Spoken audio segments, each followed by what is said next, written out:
konsultan di bidang wealth management dan juga financial planner. Pertanyaan dari saya, Ustadz nih. Saya biasa panggil Ustadz juga nih soalnya. Pertanyaan dari Ustadz ini untuk mahasiswa-mahasiswa nih. Pertanyaannya adalah pertama, kenapa kita harus mengatur keuangan kita? Itu yang pertama. Yang kedua, bagaimana sebenarnya keuangan itu berpengaruh terhadap bisnis global ke depan, ya, termasuk juga yang paling simpelnya adalah for our bright future, for student ya, specifically. Oke, silakan, Ustaz Anwar Suaib. Ada dua pertanyaan nih. Jadi kenapa sih kita harus mengelola keuangan kita, terutama dari sisi bisnisnya? Ya, nanti kita berikan kesempatan sepenuhnya kepada mahasiswa setelah ini. Silakan, Ustaz Anci Anwar Suaib. Oke, terima kasih Dr. Abdurrahman eh, atas soalan tadi ya. Kenapa kita kena untuk pastikan kita atur keuangan kita ya. Bagaimana kita menguruskan keuangan. Eh, Aturan keuangan kita pribadi kita adalah atas tanggungjawab kita sendiri.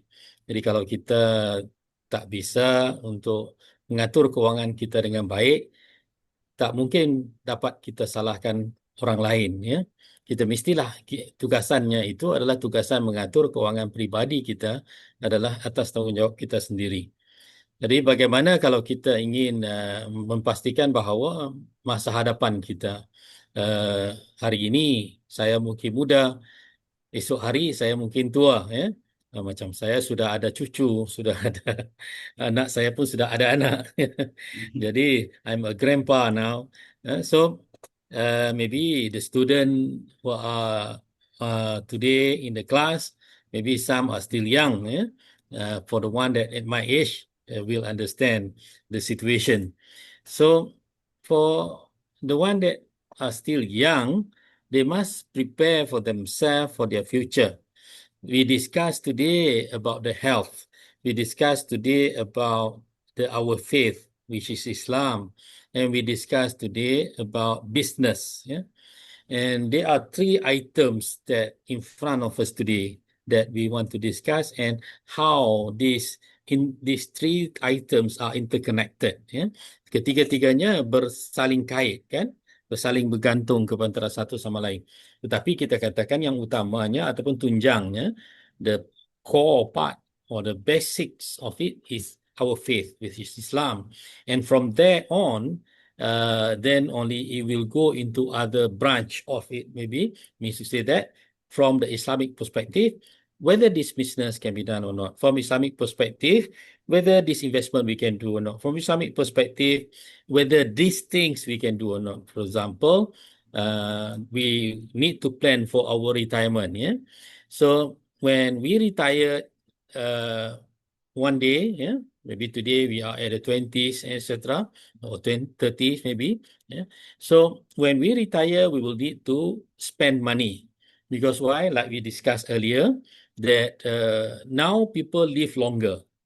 But with the living longer, the challenge come is that we may need more money to fund for our medical costs. So that's another challenge that we face. So the good news is that we may live longer, but the bad news, we need more money. So that's the two things that we need to think or give a thought about. Yeah. Okay. Now, go back to the planning just now, like what Dr. Abdul Rahman mentioned. Why we need to plan? So that goes back to Surah Yusuf. So whereby it put responsibility to ourselves to do the planning. I believe everyone remember the Surah Yusuf, which talking about the 7 years, yeah, when the Prophet Yusuf translate the dreams of the king during that time, yeah, whereby the translation means that there will be 7 years where the wheat ataupun ladang ataupun gandum akan menghasilkan hasil yang baik, subur ya. Kemudian akan datang 7 tahun kemudiannya, yang mana uh, tidak akan ada tanaman dapat dihasilkan, iaitu musim kemarau. When drought come, so during the good time, 7 years good, 7 years bad. 7 years you can harvest, 7 years you can't harvest. There's nothing for you to harvest. So this is where the planning come into picture, whereby it is come from Al-Quran that we need to plan. So in this case, for us, if Al-Quran already stated that we must plan ourselves, so if we don't take charge of ourselves to do the planning, means to say we are not performing our duty as a Muslim. Yeah. So that's why in the financial planning or wealth management, we must do plan for ourselves, whereby to ensure that when we need the money, we have that resources available. So that's why financial planning or wealth management is an important part of every individual Muslim to do. And yes, I did touch earlier, whereby when we do planning, we wanted to ensure that whatever we do, for example, when we do investment, we must ensure the investment that we do is Sharia compliance. When we wanted to put our money into saving account and etc., it must be also a Sharia compliant account. We cannot get ourselves involved into the conventional account or conventional investment, which are not Sharia compliant. And when we are talking about just now, our second panelist talking about the halal of the product or the service provided by the medical practitioners or the hospital or wellness provider. Yes, that also must be in our planning to ensure that, okay, we can do survey, take look at where the place that prepare for us to get those particular service. For example, we are talking about we planning when we reach certain age, we wanted to go to wellness center to give a better treatment for our health, to prevent from illness and etc. And that center must be able to provide the halal or Sharia compliant services to us. So these are among the things that we need to do to ensure that we practice our daily way of life that is in the Sharia compliance perspective. Yeah, I think that is on the planning, yeah, Dr. Abdul Rahman. Yeah, the second Okay, one, thank yeah, you, J. Anwar Suaib. yeah, Yeah, your explanation is clearly, and I yeah. hope all the participants understand and now about the how the important for wealth management and financial planner. Maybe in the last, J. Anwar, you can explain how the MVPC and your activity maybe, yeah, and inshallah you will come to Indonesia on October and you will nak ajak inilah awak nah nak ajak encik ni untuk pusing-pusing lah di Bogor insyaallah ya. Okay, brother and sister, Inshallah. ladies and gentlemen, it's time to you to we discuss. I will give maybe the first session. First session I will give three participants to us to discuss to give opinion about our topic today. Okay, the first, please to Miss Sylvie Komalasari. Your time. Iya, thank you, Mister. Perkenalkan, Pak Tabu, saya Sylvie Kamalasari dari Institut Kesehatan dan Bisnis Anissa. Izin bertanya, Pak atau Ibu, sekarang zaman medsos, kalau saya foto bersama pasien di ruangan, lalu upload di Instagram saya, boleh atau tidak? Terima kasih. Okay, thank you very much. Your question is important for our daily activities, yeah, specifically for the student. Maybe we invite Miss Warini, of course, yeah, to join with us and answer maybe the question from the student. Okay, the question is about how if we have our picture, so we upload to Instagram or in the status in WhatsApp, for example, or Facebook. Is the security or the for is security for us or no maybe, yeah. Miss Warini and Anci Anwar, maybe you will answer about the this problem, please. If I may, for the issues of uploading our photo and etc. Yeah, I mean, Hmm. I'm not the expert in this particular area, but anyway, I just share how I'm looking at it as my perspective. Yeah, when we're talking about the photo. That we upload into the social media and etc. It must be so. We're talking about Sharia compliant, right? For men, I think it's quite clear. I think like myself, I didn't wear tudung, then that's okay. Oh. Because I cannot wear scarf, yeah, I'm banned, yeah. So, but for women, if you wanted to upload photo, you must make sure that it is Sharia compliant because the photo that you upload in the social media, everyone will see your photo, and if Hmm. you didn't cover where needed, then it becomes Sharia non-compliance already. So, I mean, that's how I'm looking at it. That's my simple answer on the issues of this, as my perspective. Not an expert in this particular area, but as a user of the social media. Thank you so much. Oke, thank you Mas Anwar ya, Ustaz Anwar Suhaib ya. Of course you are the Ustaz, of course. Betul itu menarik ya pertanyaannya ya. Jadi ketika kita mengupload tadi, Encik Anwar ini cakap, beliau bukan expert, itu memang salah satu ilmuwan itu seperti itu gitu ya. Jadi ma indi ilmi gitu ya. Tapi itu justru sebenarnya pengalaman expert, pengalaman di Malaysia itu biasanya memang tadi jelas ya, ketika kita mengupload dari foto kita itu harus syariah compliant ya. Syariah compliant itu maksudnya didasarkan kepada nilai-nilai syariah. Kalau yang perempuan ya berarti pakai hijab, rapi, kemudian juga tidak mengarah kepada hal-hal yang negatif, kemudian juga nanti yang laki-lakinya juga sama juga sekarang. Oke, kita undang lagi ya, kita undang lagi yang lainnya untuk yang bertanya. Ya, kita masih ada waktu. Silahkan. Atau mungkin dari please from Madam Warini, answer the question please. Saya rasa sama jawabannya. Terima kasih Pak Retno.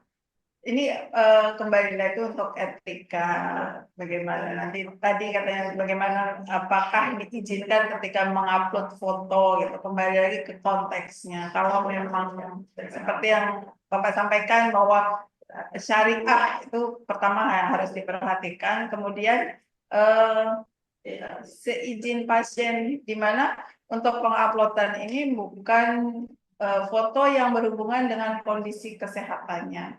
Mungkin sebagai sekedar dokumentasi, tapi tetap harus memperhatikan kondisi syariah pasien tadi. Dan ya diharapkan meminimalisir untuk pengambilan foto-foto pasien di lingkungan rumah sakit untuk meminimalkan tentang pengeksploitasian data pasien. Mungkin itu Pak, mohon maaf. Oke, terima kasih Madam Warini ya.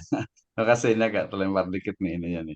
Baik itu ya, tadi memang kalau kaitan dengan kesehatan terkait dengan tadi apa istilahnya itu keamanan data, kemudian juga kerahasiaan pasien itu jadi hal yang sangat penting menurut saya itu ya. Jadi kita bisa perlu berhati-hati ya, apalagi kalau isu sekarang yang lagi tren itu kan tentang data pribadi nih gitu ya, yang diserahkan ke salah satu negara adidaya gitu kan. Ini juga nanti yang pasien jangan-jangan yang sakit jantung berapa, yang sakit berapa itu semuanya kan sudah bisa dianalisis. Ini menarik ya. Baik, kita masih undang. Silakan kalau ada yang mau bertanya. Di sini ada Ibu Warini juga, kita bisa diskusi ya, dan juga mungkin kita bisa diskusi dengan yang lainnya juga ya. Silakan kalau ada yang mau bertanya. Tadi ada yang bertanya juga di ini ya, di chat ya, ada yang mau ditanya di chat. Silahkan kalau yang apa agak nggak enak mungkin juga boleh ya, boleh untuk istilahnya itu bertanya. Tadi yang buat apa Silvi sudah ya, sudah dijawab ya. Terima kasih untuk pertanyaannya. Silahkan. Jadi kita juga bisa diskusi tentang, karena ini adalah internasional seminar. Kebetulan saya juga masih mengajar di MIC di Singapura juga, kemudian juga banyak rekan-rekan juga di Malaysia juga. Jadi kita bisa diskusi terutama terkait dengan topik kita nih. Jadi bagaimana apa keberlangsungan SDGs dari bisnis ya, termasuk spesifiknya itu adalah bisnis kesehatan di masa depan gitu ya. Oh masih ini masih ada Cik Anwar ya, tadi agak kelihatan ini, saya khawatir tadi kayak ini. Terima kasih masnya nih, tadi belum ke ini. Baik, kita sambil menunggu nih. Saya juga senang nih. Katanya ke Bu Warini juga mau tanya juga sebenarnya ini ya. Saya tanya ke saya tanya ke Bu Warini dulu sebelum nanti nanya ke Encik Anwar terkait dengan MFPC nih, apa Encik Anwar ya. Mungkin boleh dijelaskan nanti, tapi saya tanya dulu ke Bu Warini nih. Tadi kan menarik ya, karena tadi kalau kita gabungan antara pembicara pertama, kedua, dan ketiga, sebenarnya kita sudah menemukan satu ini ya, satu gambaran besar tentang bagaimana masa depan dari bisnis kesehatan ya yang berbasis kepada apa? Yang berbasis kepada din atau agama. Oke, kita undang dulu ada Pak Dodi nih ya dari Iqbis Anissa nih ya. Silakan Pak Dodi langsung open your camera and discuss with us, please. Oke, terima kasih Pak Dr. Abdul Misno. Saya dari Iqbis Anissa ingin bertanya, bagaimana perkembangan bisnis kesehatan di Malaysia dan Singapura? Itu saja, terima kasih. Thank you very much for your question, Brother Dodi, Mr. Dodi. Yeah, maybe the answer from Encik Anwar, maybe actually is not your expert, but maybe you can you can connect to the wealth management, how to maybe provide the finance for our health, ya. Or maybe your experience as a Malaysian, bagaimana sih sebenarnya Malaysia itu kok tadi saya katakan itu orang-orang Indonesia bukan hanya dari Batam, dari wilayah Sumatera, tapi orang Jakarta itu banyak juga yang berobat ke Malaysia. Alasannya karena apa? Karena tadi pertama itu adalah expert, kepercayaan, trust. Yang kedua itu adalah murah. Walaupun murah ini mungkin perlu dilihat lagi lah murahnya gitu. Tapi lebih ke kepercayaan kenapa nih gitu ya. Jadi sebenarnya seperti apa sih bisnis kesehatan di Malaysia?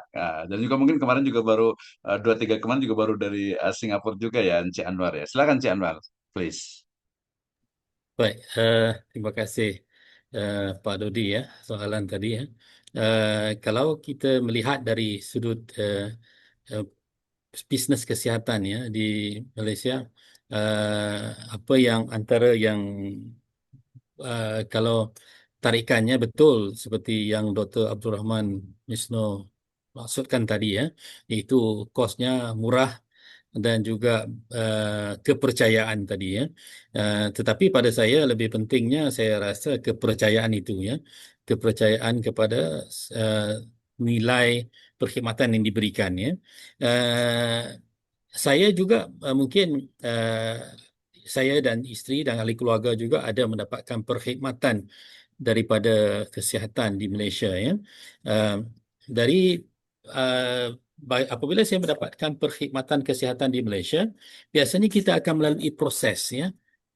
Jadi antara prosesnya, contohnya isteri saya ingin tanam gigi ya, planting the tooth, to plant the tooth, it will take very long period. It takes month to go through the process from one step to another. But that process, by going through one step to another, it gives the customer the feel secure that when the process completed, they can rest assured that the services provided are satisfying kind of items or services that have been provided. Yeah, I mean that is a very important thing. Yeah, true enough, there many types of services for service and when the person lost the tooth. Yeah, I mean kalau hilang gigi macam-macam, ada yang kita boleh guna, setengahnya tanam, setengahnya diikat ya kepada gigi yang lama dan sebagainya. Jadi pelbagai perkhidmatan. Tetapi apa yang ada di sini adalah setiap satu perkhidmatan itu yang diberikan dijelaskan daripada awal, langkah demi langkah apa yang akan dilalui, dan semuanya dibawa satu persatu kepada pelanggan ataupun patient ya, untuk melalui proses tersebut diberitahu terdahulu, kemudian pelanggan akan mengikutinya atau patient akan mengikutinya. Jadi hasilnya saya alhamdulillah, isteri saya pun sekarang gigi dia pun rasa seperti biasa macam sendiri ya, macam gigi asal ya. So itu salah satu yang isteri saya sendiri lalui ya. Saya tak pernah tanam gigi jadi saya tak tahu ya. Cuma isteri saya yang tahu, yang diceritakan kepada saya.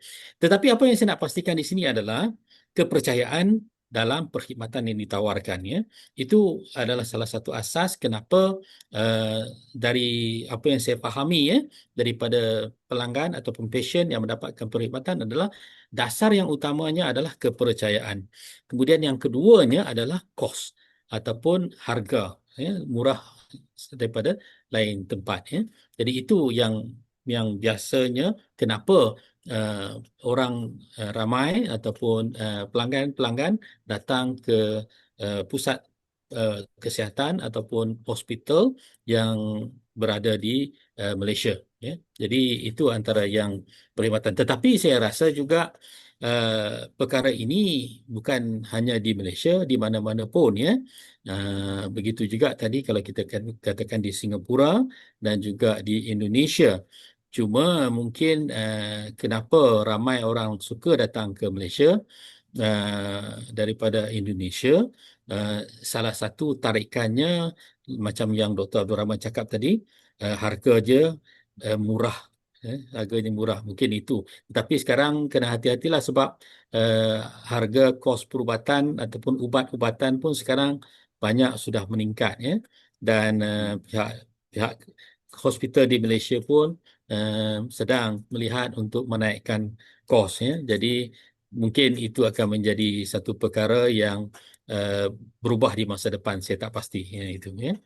Jadi itu yang jawapan saya berkenaan tentang perubatan ya, di Malaysia. Oke, terima kasih, Encik Anwar. Menarik sekali, tapi saya boleh tanya nih sebelum tadi ke ini.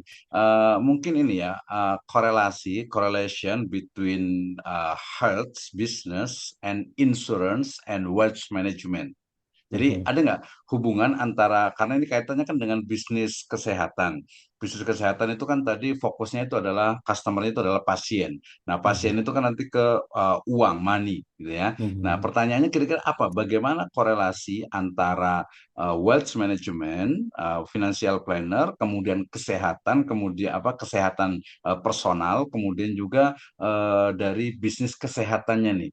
Yang saya maksud adalah mungkin kalau kita ada asuransi misalnya gitu ya, itu seperti apa kira-kira nih? Ada bisa dihubungkan nggak sih? Mungkin bisa manfaatnya secara personal untuk kita gitu ya, untuk peserta di sini dan juga untuk pelaku-pelaku bisnis dan terutama ini untuk mahasiswa ke depannya itu kira-kira gimana nih kalau umpamanya pasien itu ternyata tadi nggak bisa bayar misalnya, berarti kan ada yang harus disiapkan dari sekarang. Misalnya teman-teman di salah satu asuransi itu dia punya asuransi mikro syariah misalnya untuk kesehatan dan lain sebagainya. Gimana nih? Dalam dua Oke, tiga menit aja nih, biar menarik, menarik.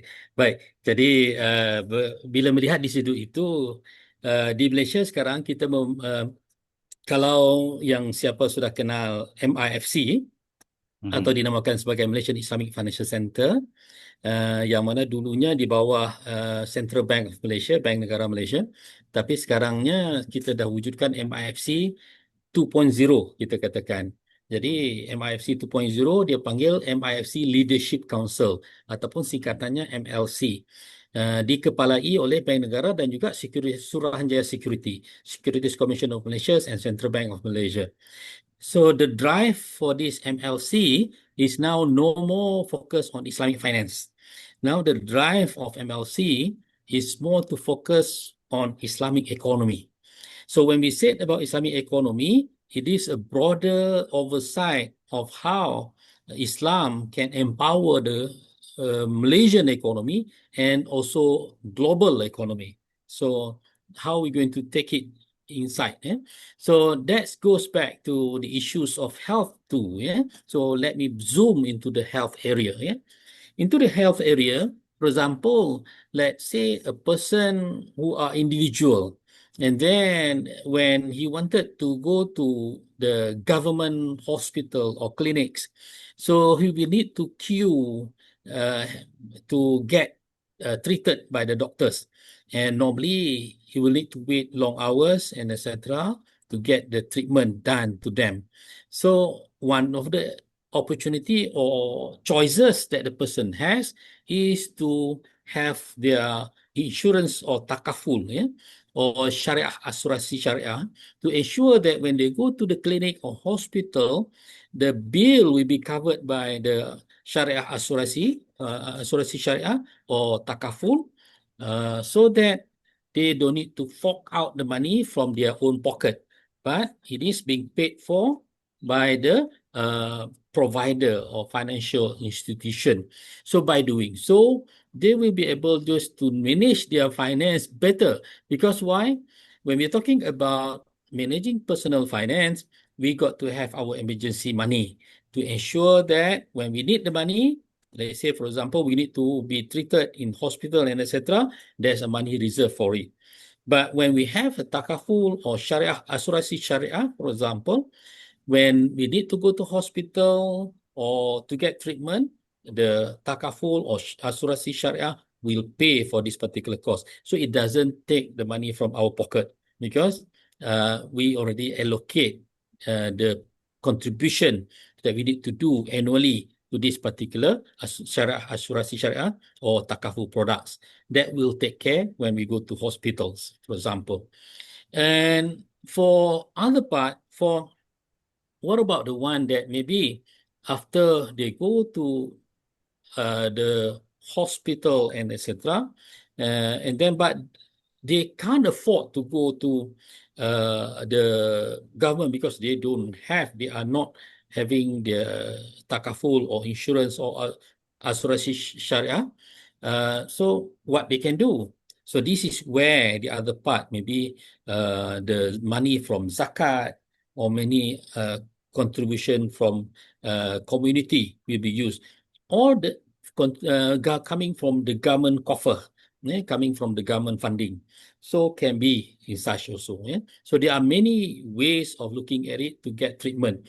But if you're looking at this particular aspect, the second part, which means to say the person that do not have their own money to get the treatment, that fall under the responsibility of the ruler or responsibility of the government of the day. So whereby that is the government must ensure that all the public are taken care of in terms of making sure that they are well treated in case they need to get a medical treatment and etc. So that also under the purview of you're talking about the Islamic perspective of economy itself and running the country. Yeah. So that's a little bit, actually it's more broader, but I don't think I can explain in this particular 3 minutes allocated. So that's, I give some short example. Thank you so much.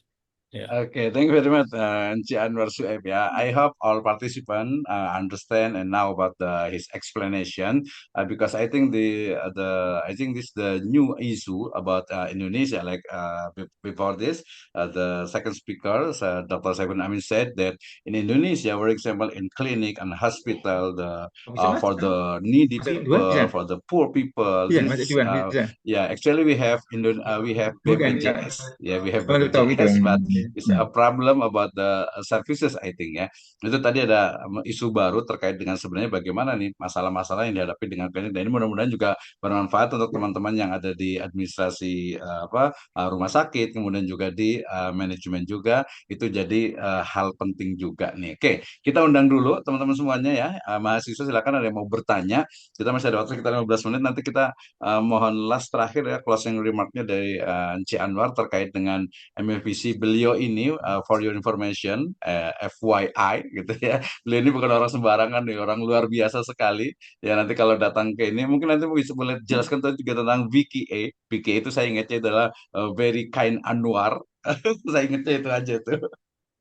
VKA ini nanti mungkin juga dengan Mr. Bayu from Kaprodi ya, Head of Department dari bisnis digital. Ini harus datang ke VKA di KL ini harusnya nih, harus datang nanti ya, nanti dengan Ci Anwar nih. Oke, sebelum jelaskan itu kita mau kasih kesempatan dulu nih yang mau bertanya dulu. Tadi beliau itu adalah founder daripada VKA, kemudian juga tadi di Malaysian Financial Council ya, di financial planner-nya. Kemudian juga beliau adalah ini bahasa Indonesia itu adalah konsultan dari orang-orang jet set di Indonesia, Malaysia gitu ya. Mungkin itu perlu kayak gimana sih sebenarnya mungkin ada profesi-profesi ke depan, terutama nanti kaitan dengan kesehatan dan sebagainya. Nah itu mungkin bisa dijelaskan. Oke, silakan ada yang mau bertanya nih dari Mr. Bayu. Maybe you have question in English, please, about the digital business in Malaysia, in Singapore. Ya, oh tadi oke, silakan ya kita beri kesempatan nih. Jadi jangan saya banyak ngomong nih. Saya juga tadi ingin sharing juga nih. Suara saya cepat nih, si Anwar ya. Tadi kebetulan saya dari 2018 ke Singapura gitu ya. Jadi hal penting dari kebijakan di Singapura itu adalah memang penguatan dari SDM. Ya, jadi sumber daya manusianya itu harus betul-betul dari mulai ya sekolah rendah, dari mulai SD, bahkan sekarang teman-teman mahasiswa-mahasiswa saya yang di madrasah, ya madrasah Assagoff, di Al-Irsyad, di Wak Tanjung dan sebagainya itu dari MI madrasah dari SD itu mereka sudah betul-betul dibentuk ke depan itu mau jadi apa gitu ya. Sampai kemudian ke sekolah menengahnya, sampai ke politeknik atau sampai ke ke university itu sudah betul-betul apa ya sudah disiapkan, and more important about the research, ini yang paling penting ya, penelitian oleh dosen ya, oleh mahasiswa juga. Jadi ini yang paling penting. Kenapa tadi jasa-jasa kesehatan di Malaysia dengan di Singapura dan negara lain itu maju, karena risetnya itu luar biasa gitu ya, risetnya itu luar biasa. Dan ini nih mungkin ini masukan untuk our government ya di Indonesia ini, kerajaan kita ini, untuk istilahnya itu ya dana untuk penelitian ini jangan dipotong gitu ya, itu harusnya banyak penelitian kesehatan apalagi nih ya. Jadi ini kalau mahasiswa masih menelitinya itu tanggung-tanggung, males-malesan gitu ya, istilahnya itu mengembangkan dari ilmu kebidanan, keperawatan, manajemen ya, bisnis digital itu masih masih aduh kayaknya jadi sesuatu yang memberatkan. Nah ini is big problem for us gitu ya. Harusnya riset itu menjadi satu kunci dari sebuah kemajuan. Selain tadi juga riset ada service excellent dan lain sebagainya, itu menjadi hal yang sangat penting. Oke, kita berikan waktunya. Mudah-mudahan si Ardon masih ada masa ya. Ini luar biasa sekali, beliau sangat busy ya, sangat sibuk sekali gitu ya. Oke. Oke, maksudnya itu berkenaan MFVC ya, Pak. Iya, betul, boleh. Silakan Sal. Jadi MFVC dan Wiki dua-dua lah boleh di-expand, please. Ya, baik. Di MFVC atau Malaysian Financial Planning Council, what we do is that we are producing or we are a self-regulated organization in Malaysia. And what do we do? We are producing the qualified financial planners and financial advisors in Malaysia. And who do we train? So we do train the practitioners in the financial planning and advisory industry in Malaysia. So these people are coming from financial planning and advisory firm all over Malaysia. And also we do train our EPF. EPF is Employees Provident Fund, like in Singapore, it is CPF, yeah, which is Employees Provident Fund or fund for retirement for the private sector. And also we do train the KWAP, Kumpulan Wang Amanah Persaraan, which this is the retirement fund for the government employee, whereby they will receive their pension, yeah, when they reach their retirement age. So for the KWAP, the money is provided by the government of Malaysia. For the EPF or KWSP, Employees Provident Fund, the money is contributed by the employers and employee themselves, and they will get either lump sum or they wanted to propose for the EPF to pay them regularly, yeah, whether annual or less than annual, yeah. So that's what they have, yeah. And when we train their employees, we train them to be the advisor to their client, because their client is their contributor. So they have a department or the services that they provide, they call Retirement Advisory Services, RAS. or RAS in the short form. Yeah, and these retirement advisory services is the one that these people who can be employed there, they must be trained by us. They already being trained by us by MFPC. So that's a little bit about MFPC. And is this MFPC mooted by Tan Sri Zeti, who was former governor of Central Bank of Malaysia in 2002. The idea was mooted and established in 2004. So 2025 means we are already 21 years in being existence. And from the 3 years ago, I mean, for the past 3 years, we already have one committee whereby we specifically focus to bring our experience to outside Malaysia under the International Development Committee, which established 3 years ago under Malaysian Financial Planning Council. So that's a little bit about what we do. Yeah, and when Dr. Abdul Rahman mentioned about the firm just now, VKA, VKA, which stand for Value, Knowledge, and Attitude, which, yeah, short form, Dr. Abdul Rahman mentioned, very kind Anwar, thank you so much. Yeah, so it stands for Value, Knowledge, and Attitude, and this firm is one of about 50 financial planning and advisory firm that established in Malaysia, whereby this financial planning and advisory firm must be licensed by Securities Commission and must be approved by the Central Bank of Malaysia. So because we have two regulators, like in Indonesia, you have OJK, right, which is in Malaysia. We have Bank Negara Malaysia and also Securities Commission.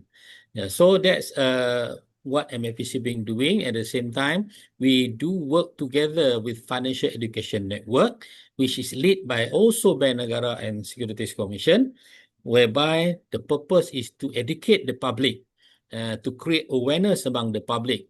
And this awareness that we wanted to ensure that all Malaysians are able to manage their personal finance well, so that when they grow older and retired, they will not be a burden to the government or to the country, because they can manage their personal finance well, so they can manage their own retirement fund, so they will be able to live during their retirement without giving a burden or challenge to the government. So that's the plan.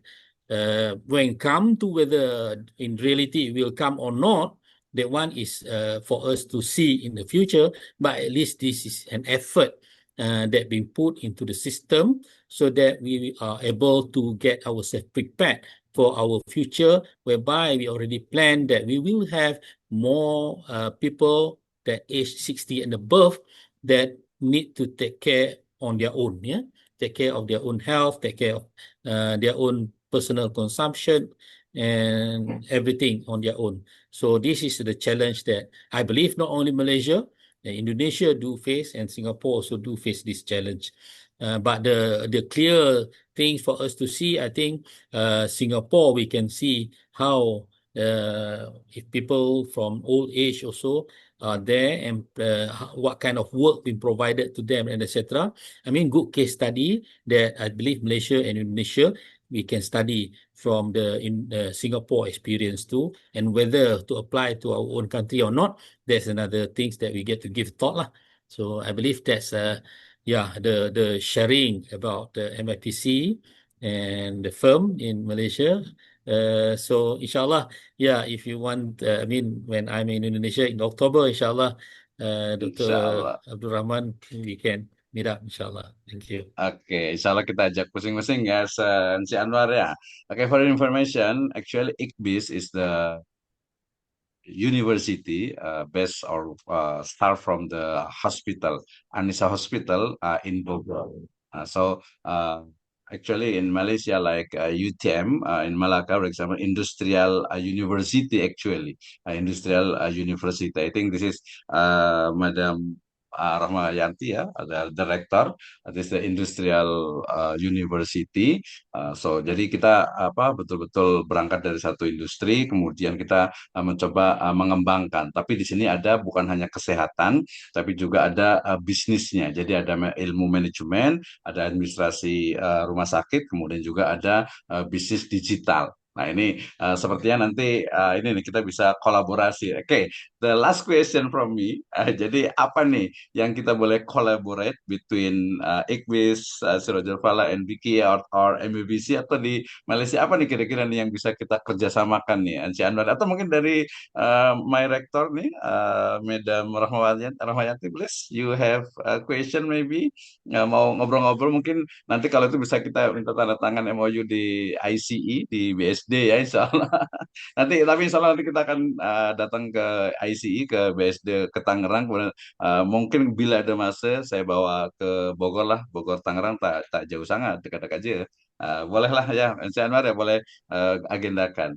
Silakan Bu Rektor, ada yang mau disampaikan mungkin terkait mungkin apa nih yang kita bisa buat kerjasama. Tadi yang Singapura juga tadi izin dulu karena beliau agak kurang sehat.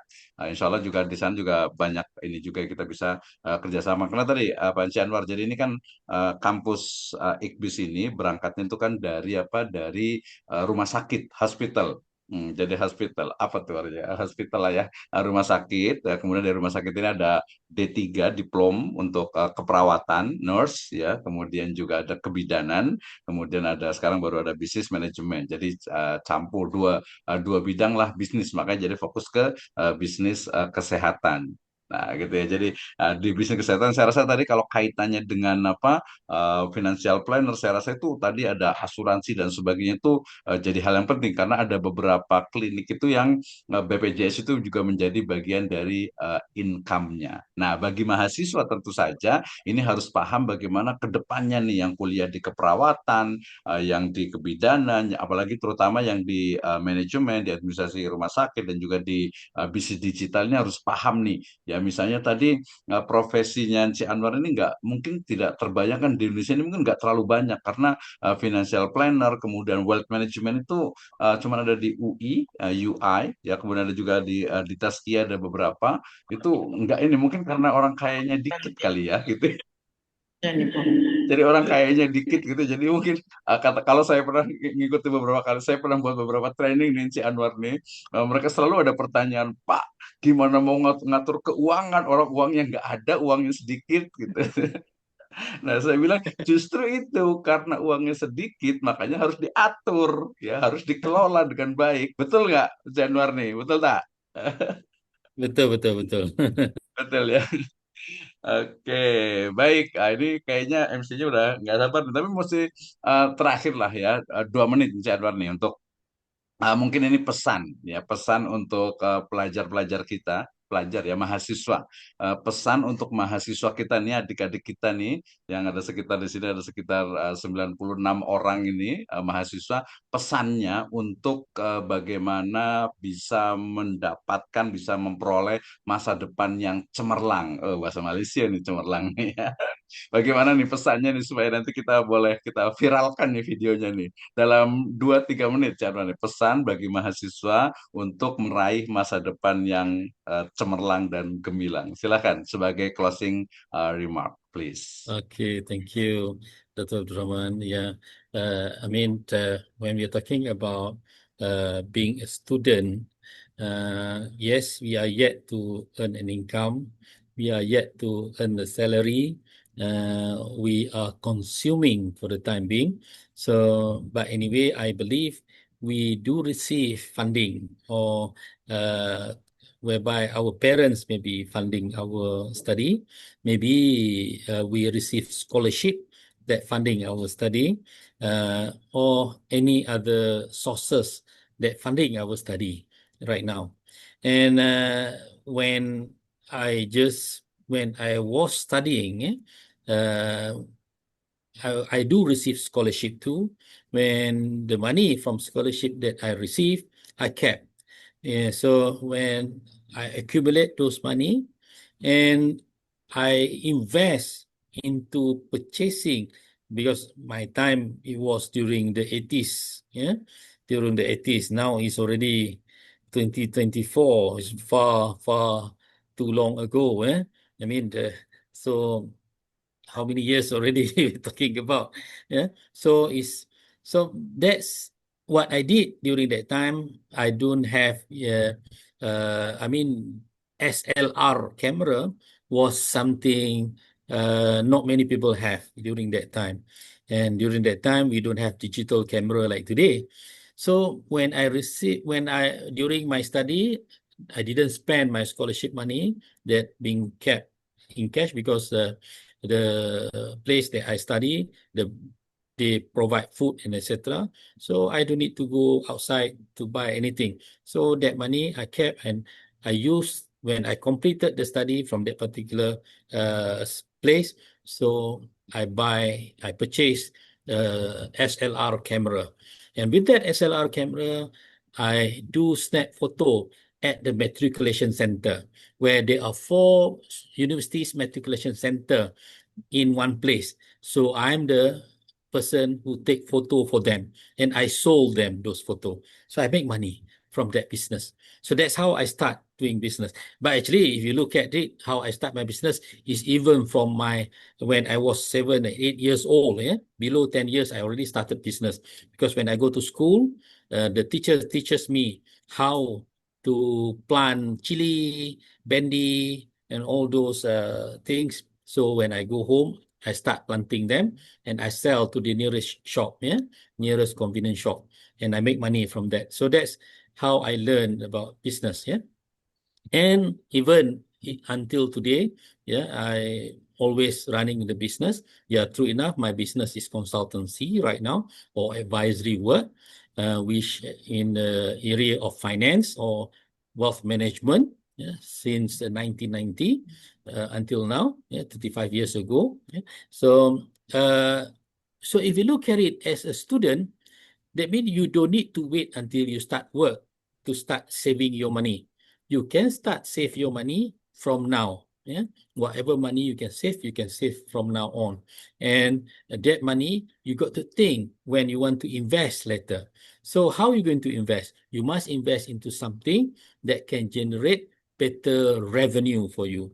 For example, I shared with you just now, I invest into purchase a camera, SLR, because during that time, not many people have SLR camera because it's not cheap. But anyway, not because of it is not cheap also, but who wanted to take photo? Because you need to buy the film and you must make sure know how to take care and all those things. So that's certain people only will want to have that SLR camera.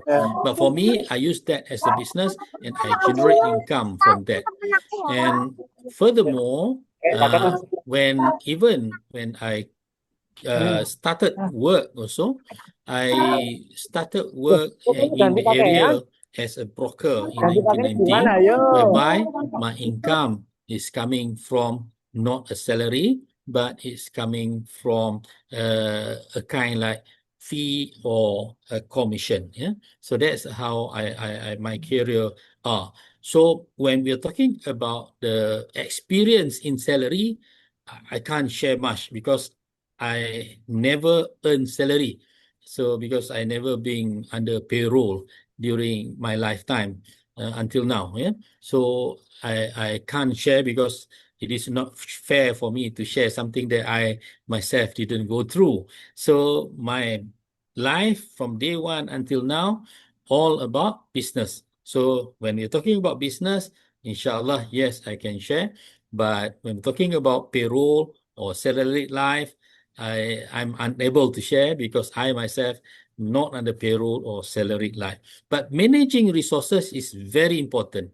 For example, we said this now, your resources is coming from what? If your resources coming from your parents, so that is the amount that you need to manage. How much you're going to save every month and etc. If your resources when you start work later is coming from salary, so that's what you got to manage. Doesn't matter how much. It is not about how much you have or how much salary you receive, but it is more about how you manage it. So that is more important. So I believe that will be the key point of it that I wanted to share. it is not about how much you earn, but it is how you manage it that is more important to create a good future for your life, insyaAllah. Thank you. Luar biasa sekali, keren banget pokoknya. Mantap, mantap, mantap. Ya jadi jangan terlalu serius banget lah ini ya. Tapi keren banget si Anwar ya, luar biasa. Tadi nanti selalu saya catat tuh tulisan ini ya tadi yang pesan-pesan terakhirnya itu. Bersama kita catat, kemudian kita jadikan satu inilah apa kata-kata bijak luar biasa sekali beliau ya.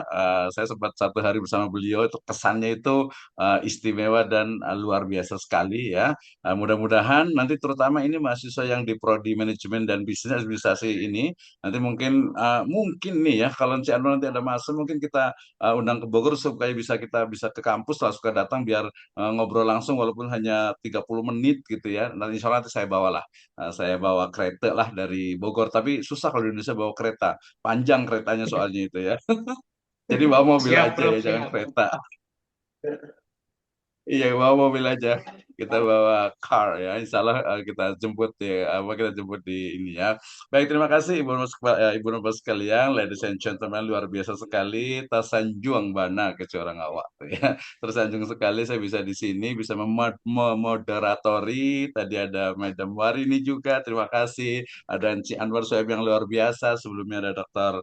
Saifuddin Amin yang luar biasa juga istimewa. Jazakumullahu khairan ya, ringkasan dari materi ini nanti bisa lihat di video nanti saya share juga si Anwar juga ke Madam Mariwar ini juga dan yang lainnya supaya ada manfaatnya tidak hanya untuk peserta pada hari ini tapi juga untuk negara, bangsa dan juga tentu saja adalah agama.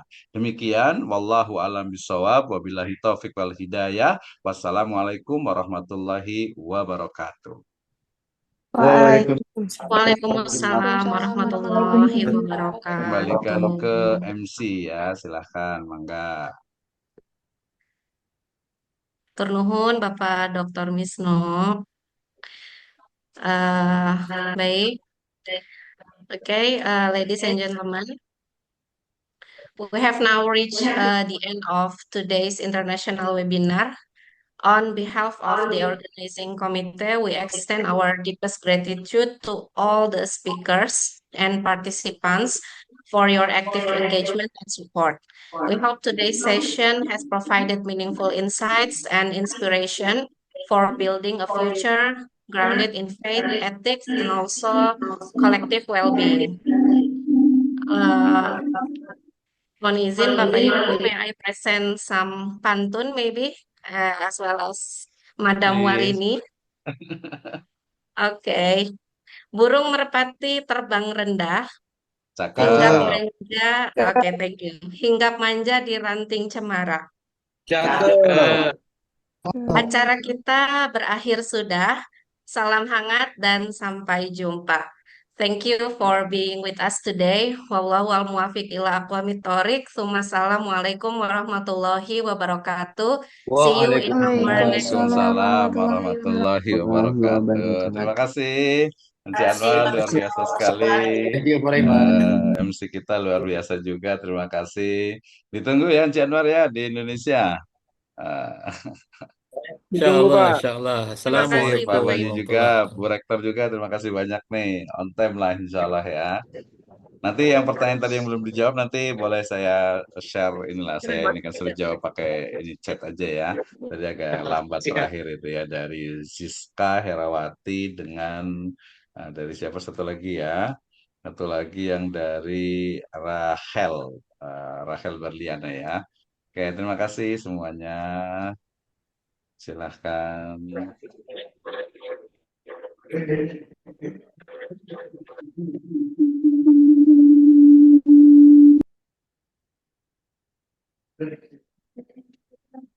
Oke, Prof. Pamit ya, Prof. Ini udah, Pak.